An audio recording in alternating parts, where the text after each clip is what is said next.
오늘 주신 하나님 말씀은 고린도전서 13장 11절, 에베소서 4장 14, 15절입니다. 봉독하겠습니다. 내가 어릴 때에는 말하는 것이 어린아이와 같고 깨닫는 것이 어린아이와 같고 생각하는 것이 어린아이와 같았습니다. 그러나 어른이 되어서는 어린아이의 일을 버렸습니다. 우리는 이 이상 더 어린아이로 있어서는 안 됩니다. 우리는 인간의 속임수나 간교한 술수에 빠져서 온갖 교훈의 풍조에 흔들리거나 이리저리 밀려다니지 말아야 합니다. 우리는 사랑으로 진리를 말하고 살면서 모든 면에서 자라나서 머리가 되시는 그리스도에게까지 다다라야 합니다. 아멘. 아멘. 네, 감사합니다.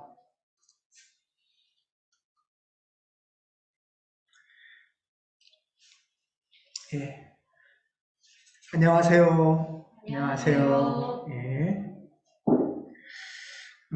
반갑습니다. 오늘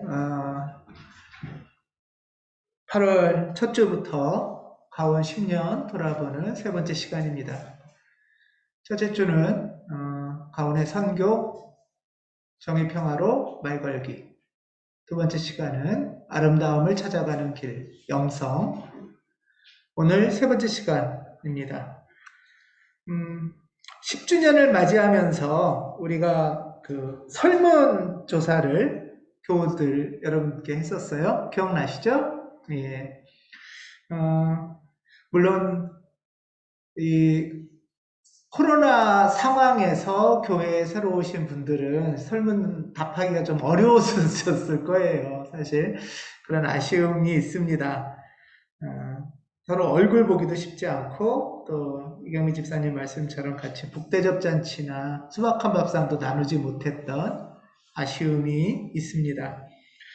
그래서 아마 조금 더 그 전에부터 신앙생활을 함께한 가온 교우들이 주로 답을 주셨던 것 같아요. 18분이 응답하셨습니다. 18분이 응답하셨는데요. 그 중에서 가온 하면 떠오르는 키워드 3가지를 물어보는 문항이 있었습니다. 처음에 있었죠. 가온 하면 어떤 것이 떠오르는가? 여러분들은 가온 하면 어떤 낱말이 핵심 키워드로 떠오르세요? 라고 물어봤을 때 이런 답들이 나왔습니다. 제일 크게 나온 1번으로 나온 게 뭘까요? 제일 많이 나온 답이 평화. 글씨 크기대로예요. 글씨 크기대로 평화 또는 그러니까 평화가 많았고요. 또는 정의평화, 정의평화 생명 또는 정의평화 예수, 정의로운 평화 이런 답이 가온교회에 하면 떠오르는 첫 번째 낱말.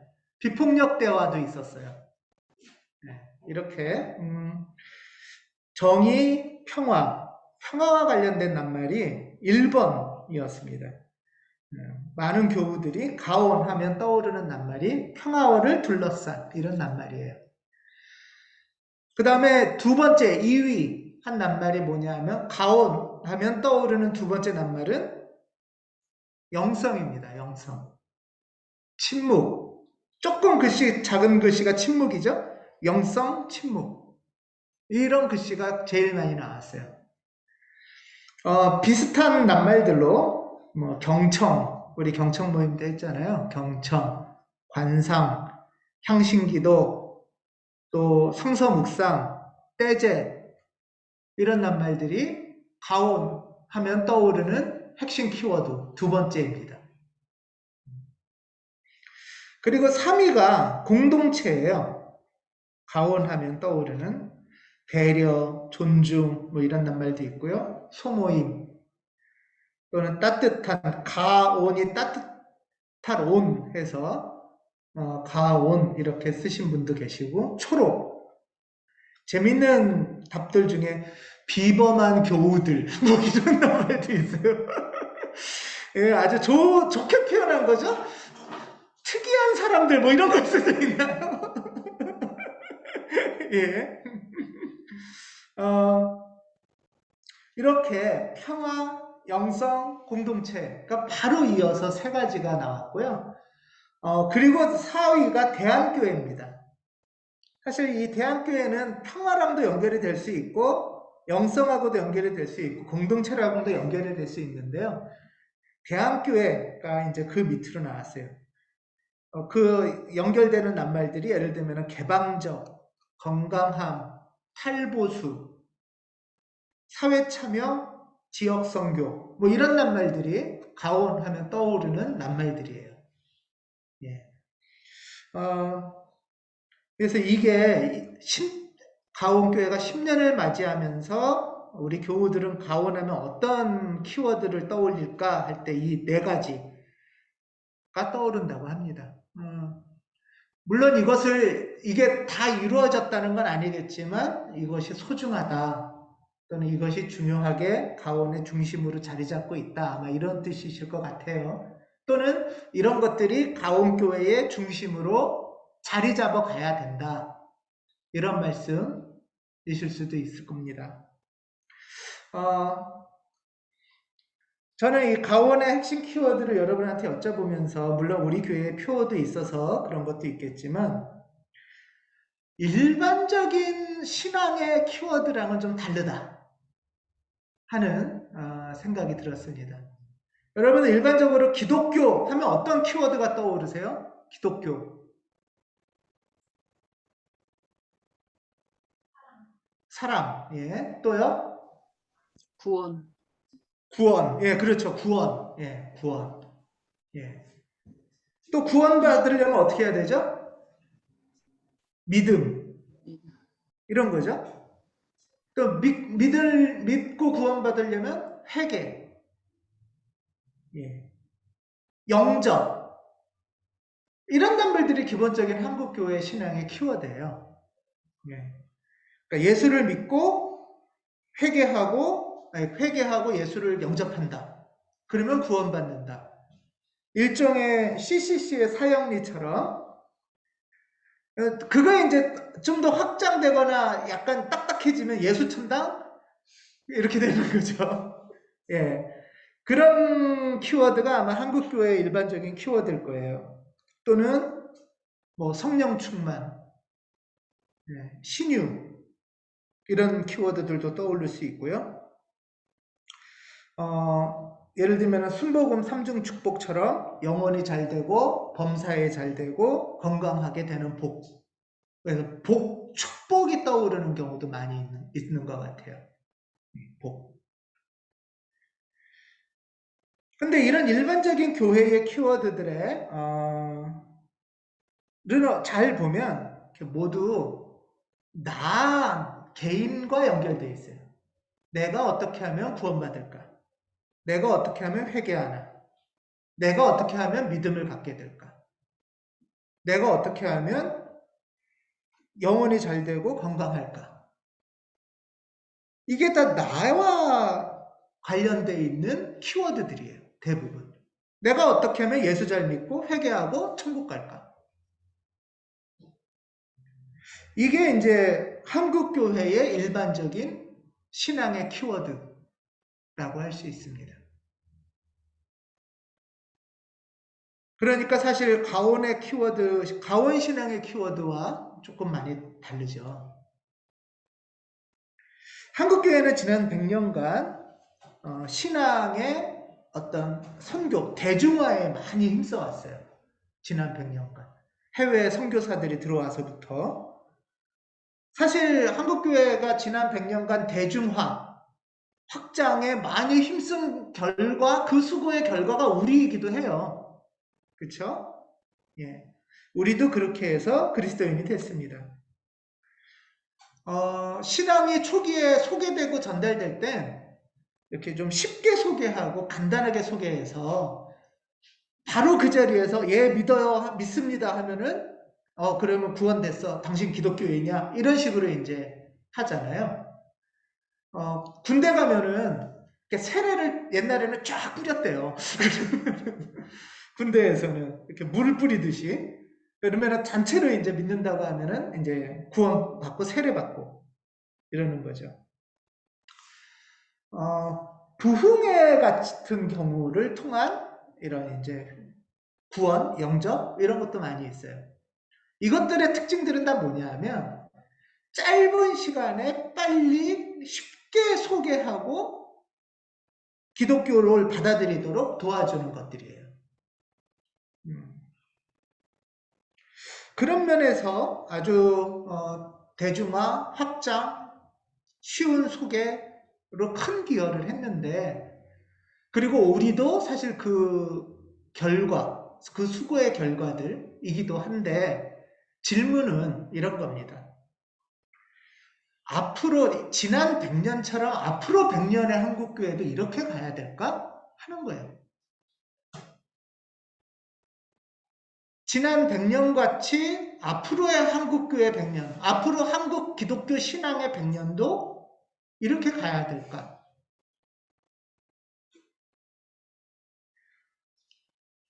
그런 면에서 많은 반성이 있는 것도 사실이죠. 한국교회가 이제는 덩치가 커졌는데 어떻게 보면 몸만 큰 아이라는 거예요. 애가 키가 막 쭉쭉 자라는 거죠. 사춘기 되고 청소년 되고 하면서. 그런데 요즘은 초5학년 막 이렇게 돼도 엄청 크잖아요. 근데 초등학교 4학년, 5학년인데 아이가 맨날 엄마 찌찌 달라고 그러면 안 되잖아요. 이제 한국교회의 과제, 한국 그리스도인들의 신앙의 과제는 뭐냐 하면 덩치에 걸맞게 성인이 되어가는 것. 그것이 한국교회의 과제라고도 말합니다. 반대로 말하면 이제까지 한국교회가 또 한국의 기독교인들이 어린아이처럼 생각하고 어린아이처럼 행동하는 경우가 많이 있었다라고 평가를 하는 거죠. 평가를 받는 거죠. 어린아이 같다는 거는 다르게 말하면 자기중심적인 거예요. 나밖에 잘 모르는 거예요. 내가 어떻게 하면 나한테 맛있는 걸 먹을까? 내가 어떻게 하면은 복 받을까? 내가 어떻게 하면 나한테 유익할까만 관심이 있는 거죠. 그리고 오늘 에베소서 말씀에 의하면 어린아이는 온갖 교훈의 풍조에 흔들린대요. 야, 이렇게 하면 너한테 좋아. 그러면 막 그렇게 갔다가 이리저리 밀려다닌대요.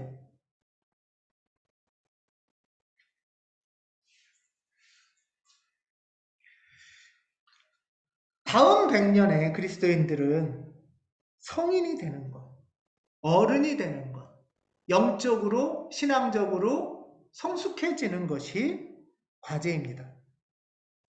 그래서 고린도전서의 말씀처럼 어른이 되어서는 어린아이의 일을 버려야 된다라고 말씀합니다.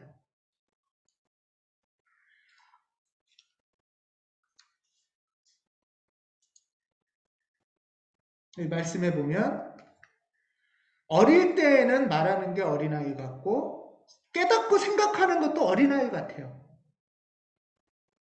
그러니까 눈앞의 것만 보고 나 중심이 되고 나 중심대로 금방 안 되면 짜증내고, 그러나 어른이 돼서는 어린아이의 일을 버리는 그 과제가 이제 한국 교회, 한국 기독교인들의 과제라고 할 수 있습니다. 가온교회는 이 과제를 품고 지난 10년을 걸어왔습니다. 한국 가온교회가 시작된 거는 또 빨리 대중화를 하고 또 많은 사람들한테 쉽게 기독교를 소개해서 이전에 100년 동안의 한국교회처럼 또 손쉽게 대중화에 성공하고 빨리 덩치가 커지자라는 건 가온교회 목표가 사실 아니었어요. 가온교회는 한국교회의 신앙 전체를 보면서 거창하게 말하면 다음 성인이 되는 교회는 어떤 걸까? 성인이 되는 그리스도인들의 모임은 뭘까? 하는 질문을 품고 가온교회는 처음부터 걸어왔다고 생각을 합니다. 그래서 지난 10년의 시간은 신앙의 키워드가 변화된 시간이었어요. 키워드가 변화됐다는 건 뭐냐 하면 기독교라는 우리가 알던 이전의 패러다임이 바뀐 거예요. 왜 기독교인이 돼? 예수 믿고 천국 가려고. 왜 기독교인이 돼? 복 받고 건강하려고 하던 패러다임에서 왜 기독교인이 돼? 평화롭고 정의롭게 살려고. 왜 하나님을 믿어? 내 안에 아름다움을 찾으려고 라고 바뀌어가고 있다는 거죠. 이게 바로 패러다임의 변화인 거예요. 신앙의 변화인 거예요.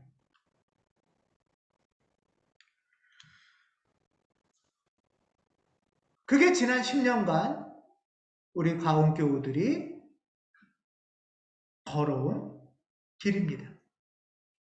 그래서 10년이 지난 지금 우리 교우들은 이 교회 하면은 이 낱말들이 품어지는 거죠. 이 낱말이 신앙의 낱말로 자리 잡아간 거죠. 이 과정을 위해서 우리는 지난 10년간 많이 한 것이 바로 공부입니다. 이렇게 변화가 되기 위해서는 신앙의 공부를 계속했어요. 지난 10년간. 뭐 지금처럼 설교나 예배를 통해서도 했고, 주보인데요. 주보에 보면 이 맨 뒷면, 요 앞면하고 뒷면이 있는 건데요. 알림과 사기 맨 밑에 보면 가온교회는 혹시 보이시나요? 기도 공동체, 이 까만 이 회색 배경으로 된 사각형의 기도 공동체, 공부 공동체, 운동 공동체라고 설명되어 있어요. 10년간 주보에 이걸 적어놓은 거죠. 가끔씩은 요 글씨 대신에 오른쪽에 있는 이 그림을 요 주보의 자리에 놓기도 했어요. 정의와 평화를 위하여 기도하고 공부하고 일하는 공동체가 되자. 이것이 가온교회의 지향이었던 거죠.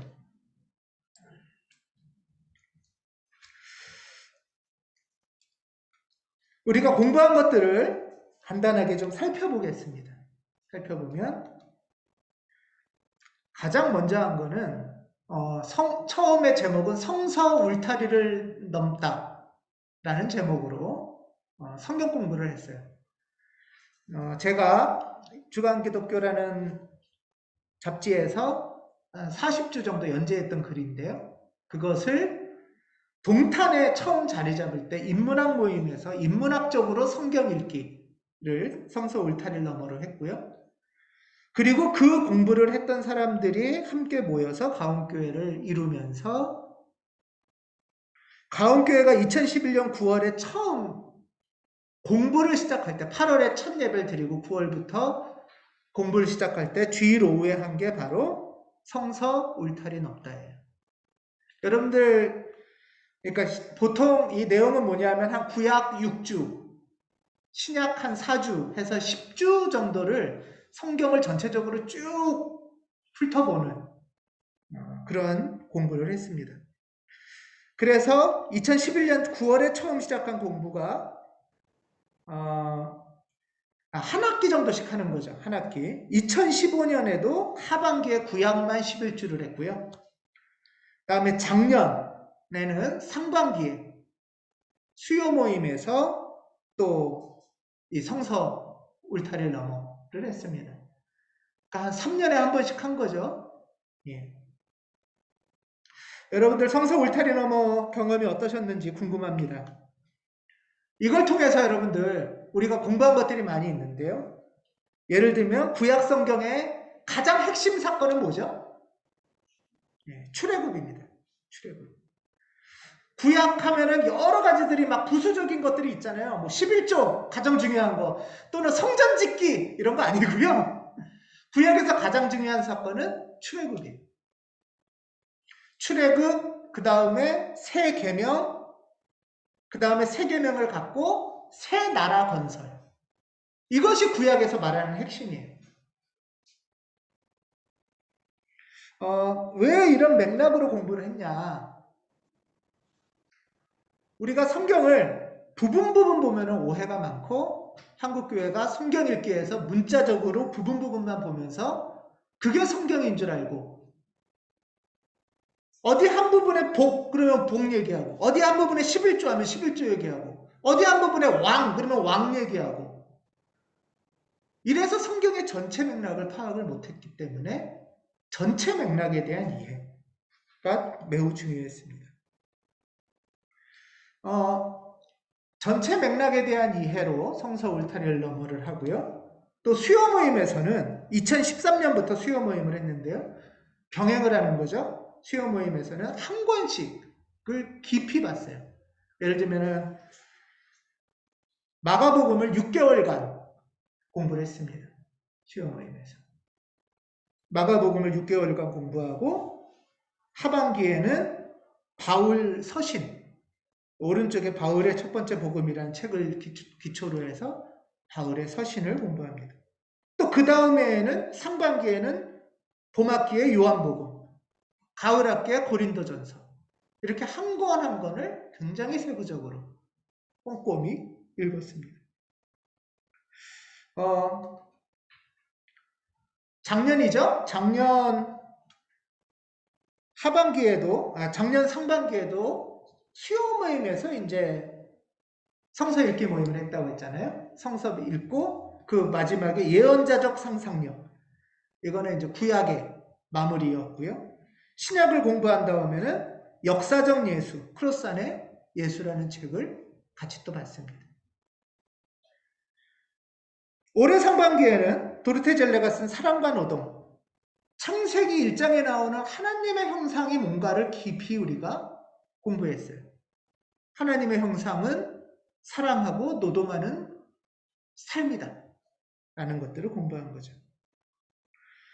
이처럼 새로운 교회의 성서 읽기, 새로운 교회는, 새로운 신앙은 새롭게 성서를 읽는 것부터 시작을 했습니다. 이런 새로운 성서 읽기를 통해서 문자주의를 넘어서는 것, 역사학적이고 사회학적이고 성서학적인 성서 읽기를 어떻게 할 수 있을까 하는 것을 작년 올해는 코로나 상황인데도 열심히 교우들이 또 새로운 분들이 참여를 해서 아주 깊고 진지한 공부를 했습니다. 고3인데도 현민이도 계속 열심히 참여를 했었고요. 네. 공부를 안 하고 말이에요. 그렇지만 너무 고마운 시간이었고요. 예를 들면 이 수요 모임을 통해서 김지연 청년, 박정원 교우도 같이 시간들을 보냈습니다. 2013년도에 수요 모임 처음 마가복음 6개월을 읽을 때 그 자리에 있었던 분 중에는 장성은 교우나 한수영 교우가 있었고 그분들이 수요 모임을 지나면서 가원의 교우가 됐었습니다. 작년 올해 코로나 속에서 부족하고 아쉬움 속에서도 이런 박정은 교우, 김지연 교우, 또 홍다영 교우 이런 분들이 함께 했었습니다.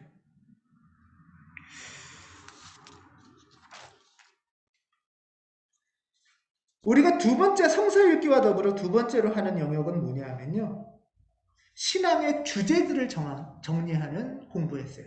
이건 그리스도교 신앙을 말하다 기억나시나요? 수요 모임에서 같이 읽었었던 이 두 가지 책은 가온교회의 기초 책이기도 한 거예요. 이 책들은 어떤 책이냐 하면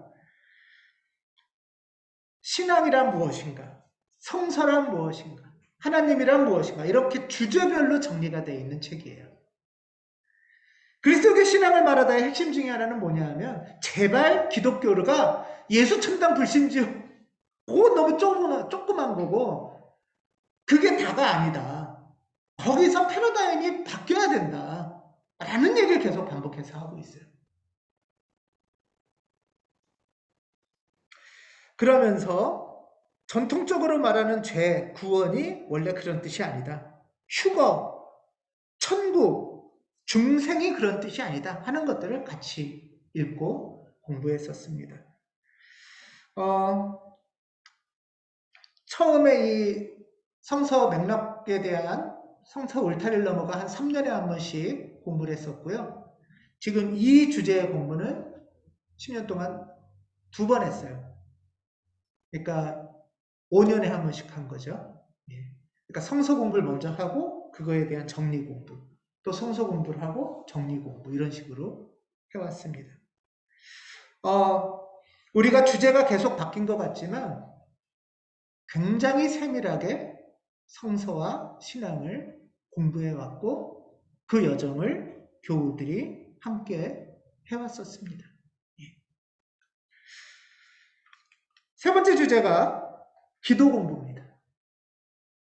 신앙의 패러다임이 바뀐다는 것은 기도하는 목적이 바뀌는 거고, 기도하는 태도가 바뀌는 거고, 기도 속으로 들어가는 방식이 바뀌는 거예요.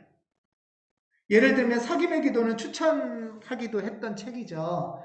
이건 뭐냐 하면, 하나님을 이전에는 내 걸 어떻게 좀 해주세요 하는 대상이 하나님이었다면, 하나님과 우리가 이제는 어떻게 요구를 넘어서 사귈 수 있을까에 대한 이야기를 적고 있습니다. 그래서 사귐의 기도라고 얘기를 한 거죠. 하나님과 사귀는 방법.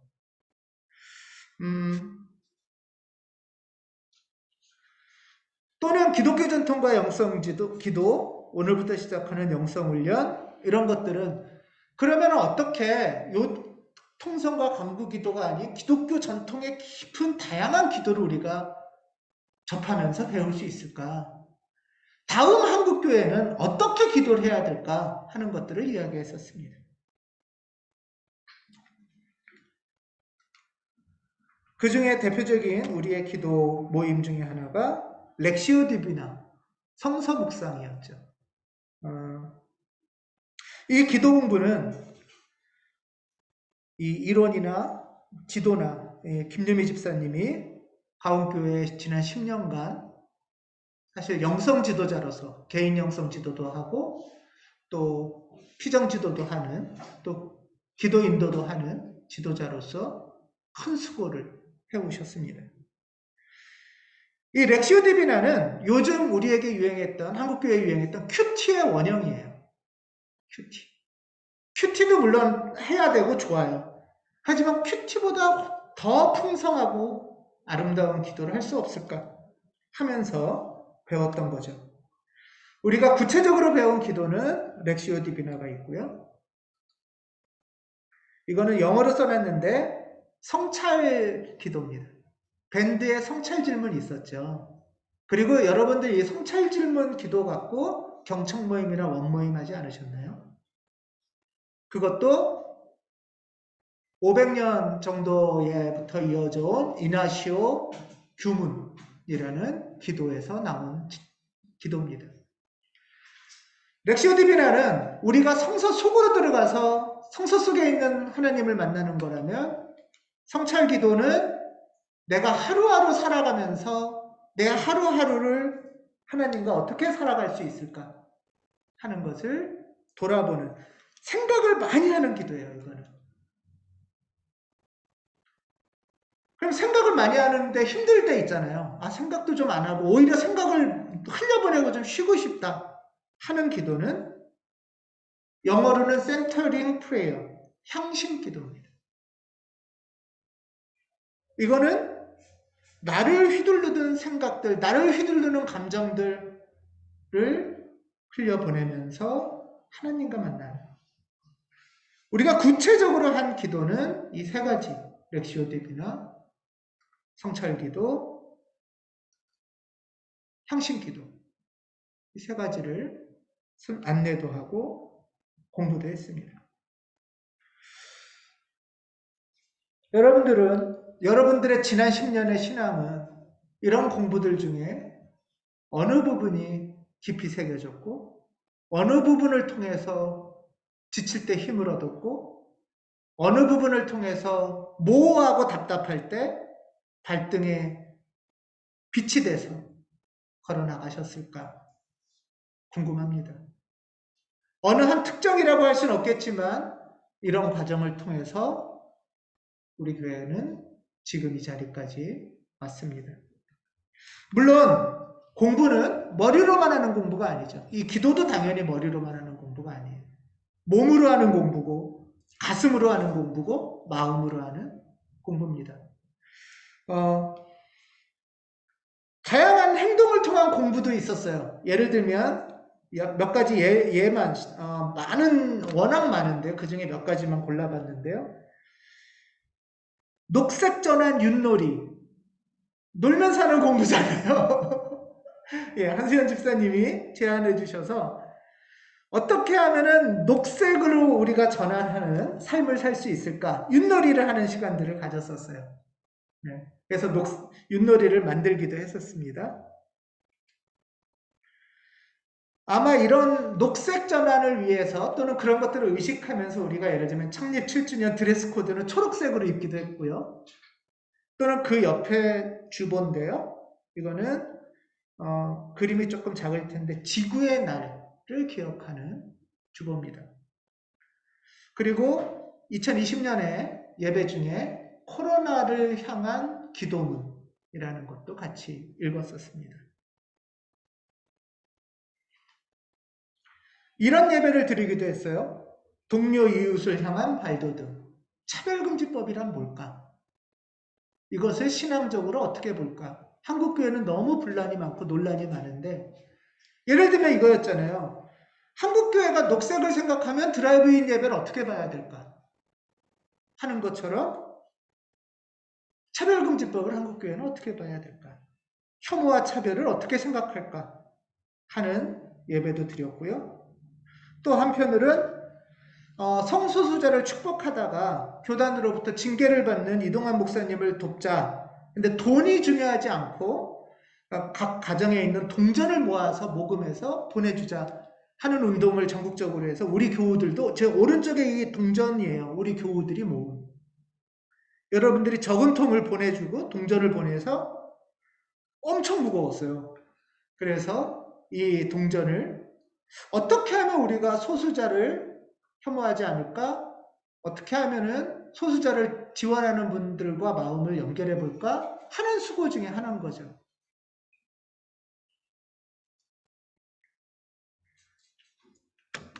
이 그림은 다른 교단의 교회들과 함께 드리는 예배였습니다. 다른 교단과 연대하는 것, 이거를 세계적인 공식 용어로는 에큐메니칼이라고 불러요. 말이 어렵죠. 예. 무슨 말이냐? 옆에 있는 교회도 우리 교회의 적. 우리 교회가 크려면 옆에 있는 교회가 망해야 돼. 우리 교단이 살려면 다른 교단이 망해야 돼. 이렇게 교회끼리, 교파끼리, 교단끼리 싸우지 말자는 거예요. 그러기 위해서는 오히려 다른 교단의 전통을 서로 교류하고 만나고 예배드리는 그런 것이 에큐메니칼 운동이에요. 맨 왼쪽 사진은 이분은 성공회 수원 나눔의 집 신부님이세요. 성공회에서는 사제를 신부라고 불러요. 그래서 성공회 수원 나눔의 집 신부님과 제가 성찬을 드리는 모습인데요. 이 공간은 예수향교회라는 공간. 기억나세요? 예, 예수향교회는 기독교 감리회, 감리교예요. 근데 감리교 중에서도 특별히 떼제 예배를 드리는 교회. 그래서 성공회, 기독교 감리회, 우리 교회는 기독교 장로회. 이렇게 세 교단의 교회들이, 지역의 교회들이 함께 모여서 연합 예배를 드리고 또 같이 사진 찍고 이런 시간들도 가졌습니다. 이건 언제 때쯤일까요? 예, 연꽃이 이쁘죠? 부처님 오신 날 주보입니다. 부처님 오신 날을 기독교인들은 어떻게 이해해야 될까? 다른 종교를 어떻게 바라봐야 될까?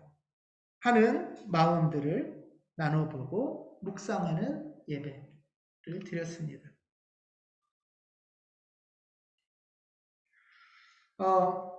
이거는 언제 드렸던 예배일까요? 3.1절 기념 예배입니다. 우리 교회는 특별히 3.1 한국 교회의 절기와 교회력을 연결하려고 하는데요. 예를 들면 전통적으로는 설, 추석과 우리 교회력을 연결하고요.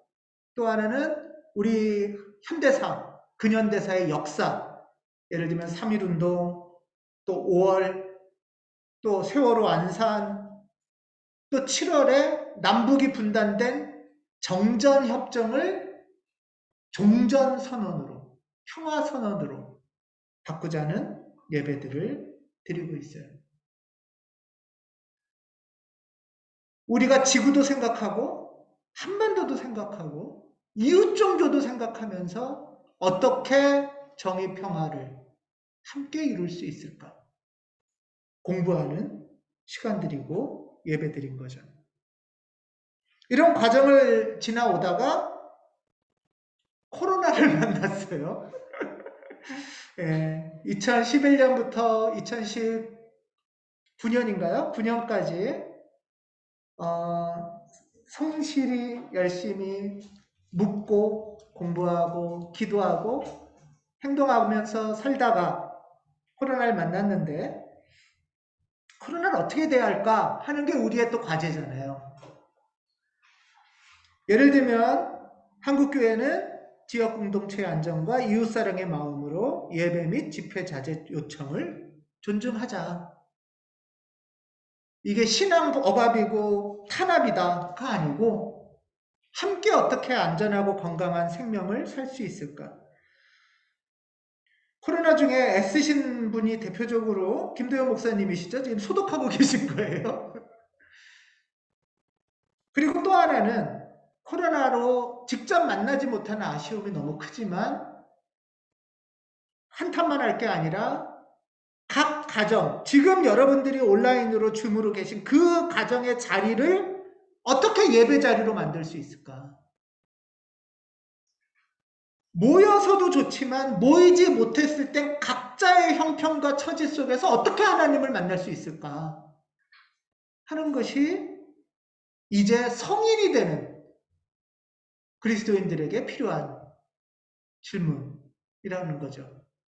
아이들은 공부 안 하고 땡깡 피고 뗐으니까 모아놓고 얼르기도 하고 달래기도 하고 먹을 것도 주면서 더하기 빼기 가르쳐 주지만 아이들이 좀 더 크고 청소년 되고 성인이 되면 각자 필요할 때 각자의 자리에서도 공부도 하고 생각도 하고 책도 읽잖아요. 모아놔야만 억지로 공부하는 어린아이가 아닌 거죠.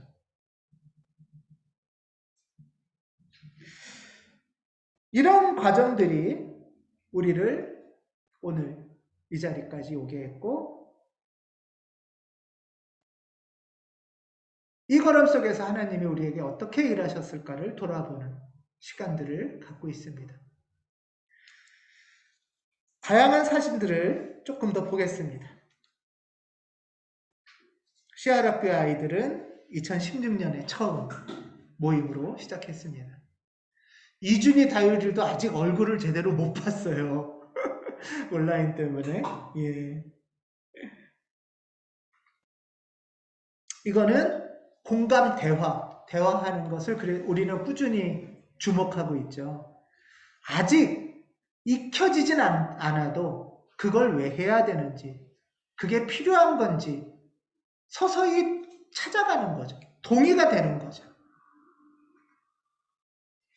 이거는 함께 회의하고 가온의 비전을 나누던 회의 장면입니다.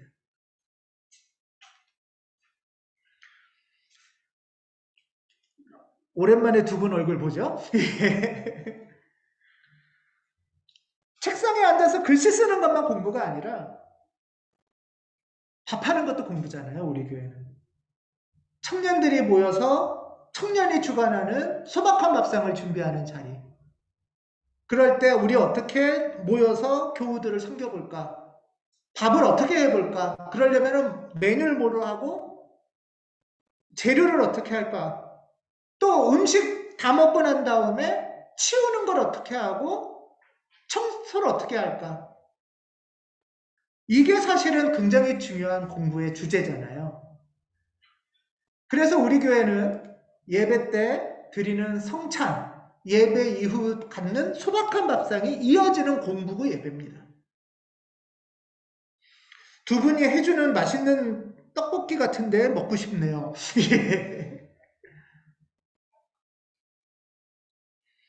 서로를 돌아보는 사진전을 가진 적도 있고요.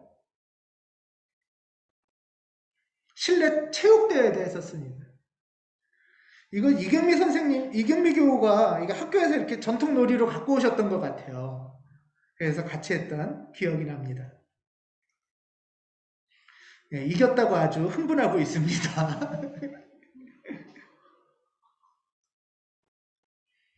이거는 연도가 2017년도였는지요. 성탄을 앞두고 안산에서 예배를 드릴 때예요. 근데 이때 엄청나게 폭우가 쏟아졌을 때예요. 엄청난 폭우 속에서 어떻게 하면 함께 울고 위로할 수 있을까 하는 많은 분들이 오셔서 같이 예배를 드렸습니다. 이거는 주중에 모임이었어요.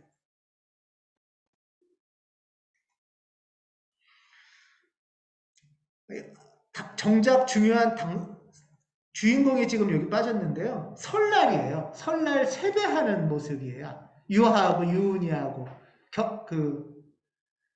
갑자기 이름이 성실씨 서정이하고 예. 그리고 또 교우들끼리 서로 맞절도 이렇게 하고 있었습니다. 막 춤들을 추시죠? 네, 이거는 청년 공동체를 만들자고 할 때 교우들이 아나바다 하면서 모였던 시간들입니다. 제가 GMO 농작물 실험 반대 모임에도 참여했던 장면이고요. 또 이렇게 청년들이 이런 방문들도 했었던 것 같아요. 성차별 없는 교회라는 주제로 이런 모임도 가졌었습니다. 원모임들에서 했던 활동들이죠. 공부하는 모습입니다. 예, 오랜만에 이 조의 이름은 어리지 않죠예요. 어리지 않습니다. 아직 어린가요?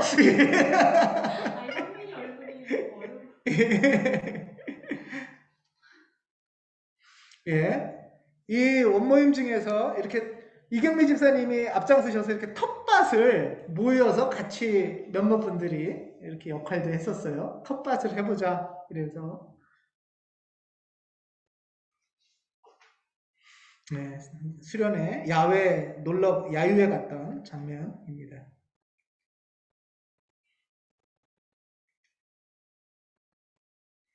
네, 야유회 갔던 장면입니다.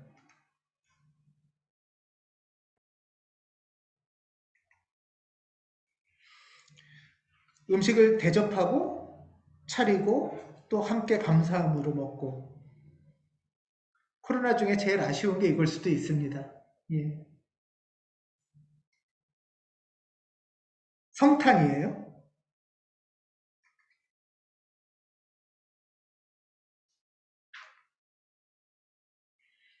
몸으로 공부하는 것 중에 중요한 것은 밥을 같이 먹는 거, 성찬을 나누는 거입니다. 이건 드레스 코드가 레드죠.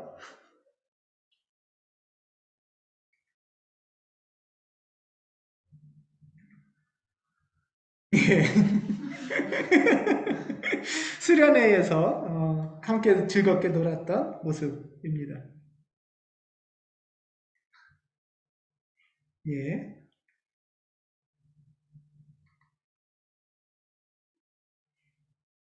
봉담으로 이사 올 때 주차 안내를 하는 네 분입니다. 예. 유은이가 등허리에 이렇게 메고 있습니다.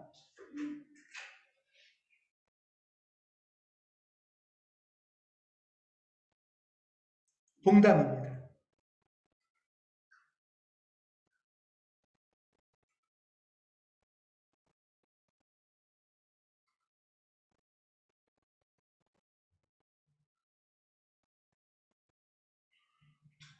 견신례와 세례식.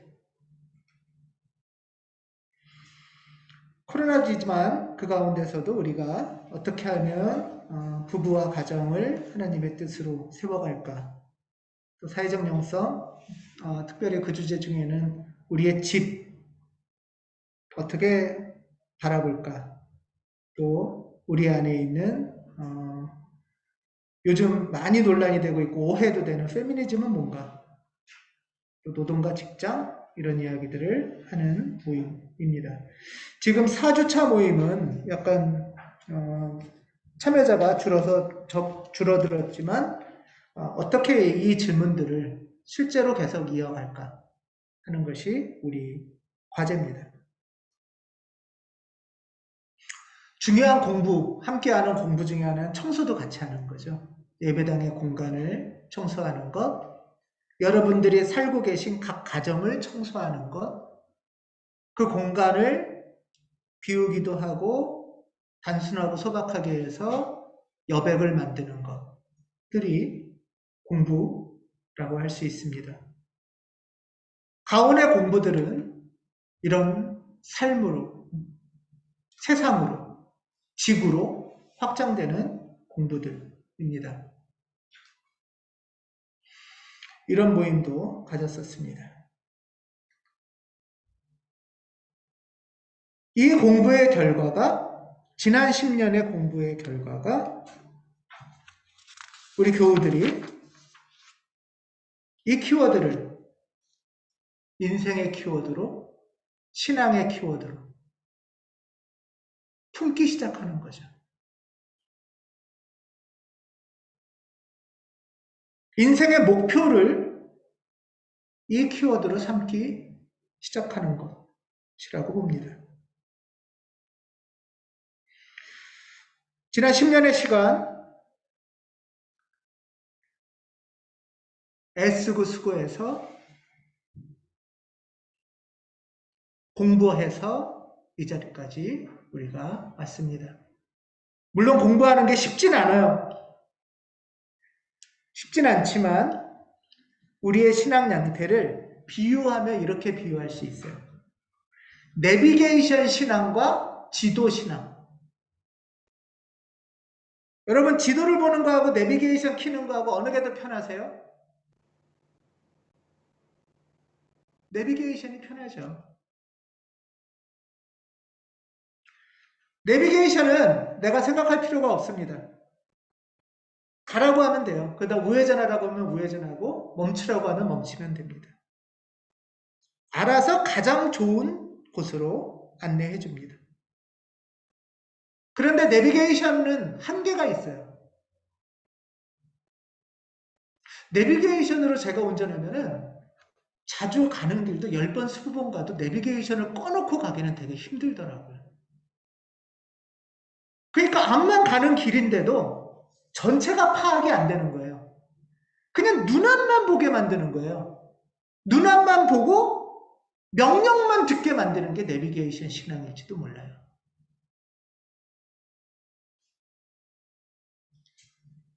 이런 우스갯소리도 있죠. 그러다가 내비게이션이 바다 한가운데로 가게 만들면은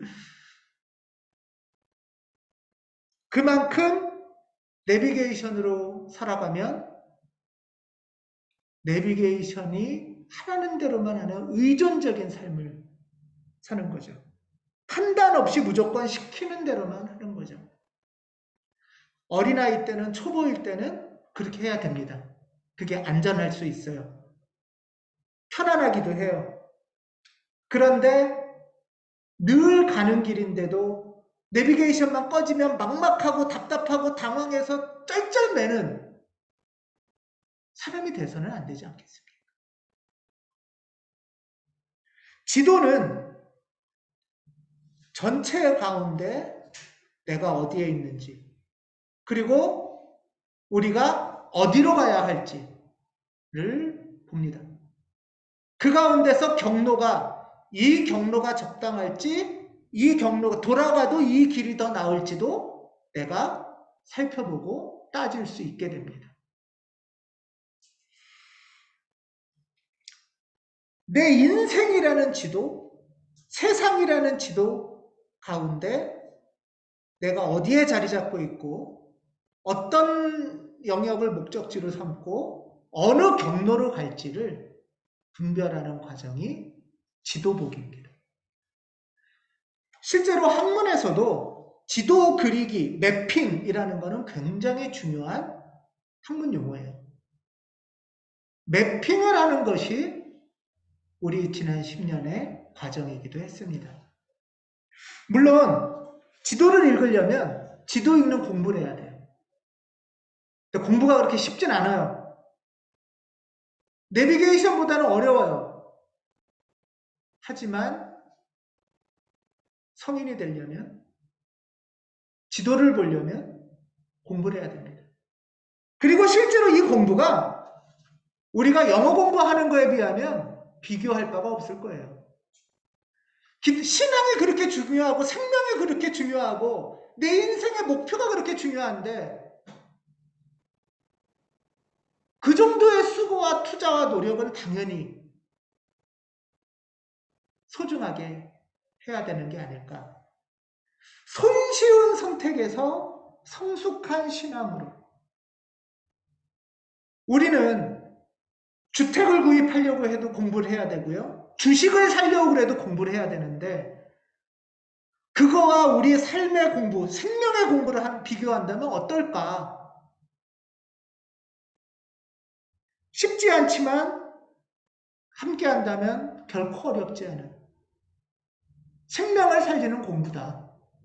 그리고 그 공부를 우리가 지금까지 해왔다라고 저는 생각을 해봅니다.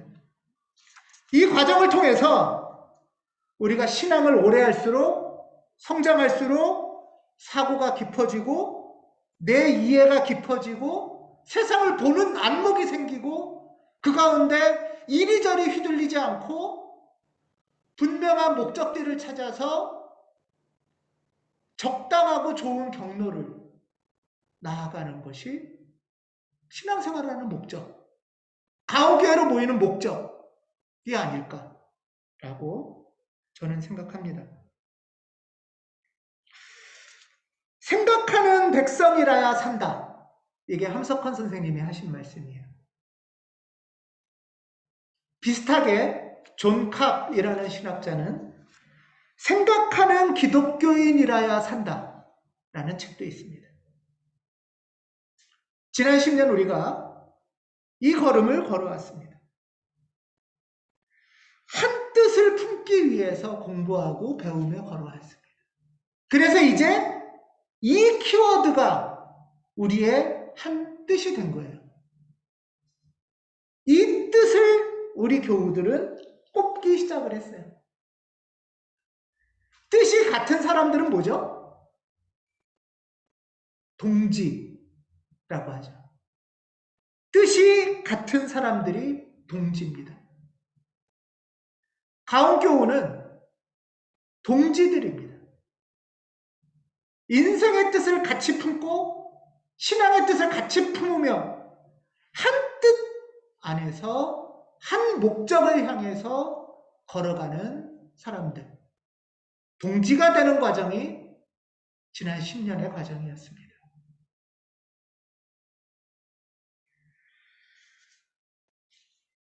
이 낱말이, 지금 이 화면에 보이는 이 낱말이 신앙의 키워드로, 인생의 키워드로 품을 수 있도록, 한 뜻으로 품을 수 있도록 지난 10년을 인도하신 성령님께 감사의 기도를 드립니다. 기도하겠습니다.